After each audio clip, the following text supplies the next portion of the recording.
বিসমিল্লাহির রহমানির রহিম। আজ পবিত্র ঈদুল আজহা 2026।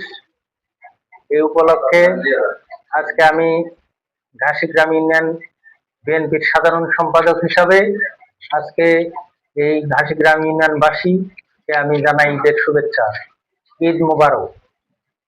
আমি দীর্ঘ দিন থেকে বিএনপির রাজনীতির সাথে জড়িত।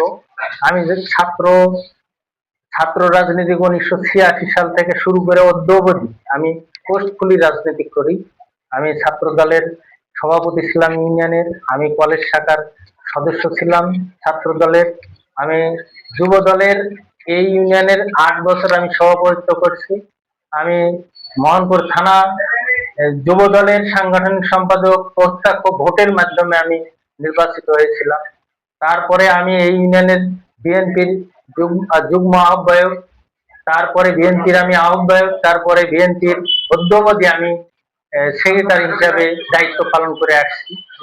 আমি এই ইউনিয়নের একজন ত্যাগী নেতা হিসাবে আমি আমাদের যারা দায়িত্বশীল থানা নেতৃবৃন্দ, জেলা নেতৃবৃন্দ এবং আমাদের এমপি মিলন ভাই, তাদের উদ্দেশ্যে আমি কিছু কথা বলতে চাই কি অবশ্যই তারা ত্যাগী নেতাদের মূল্যায়ন করবে আগামী দিনে, এবং ত্যাগীরা যেন প্রত্যেকটা জায়গায় তারা দায়িত্ব পায় এই আশাবাদ ব্যক্ত করে আমি ঘাসিগ্রাম ইউনিয়নের সকলকে আমি ঈদের শুভেচ্ছা জানিয়ে আমি সকলের সুস্বাস্থ্য দীর্ঘায়ু কামনা করে আমি আমার বক্তব্য শেষ করছি। আসসালামু আলাইকুম।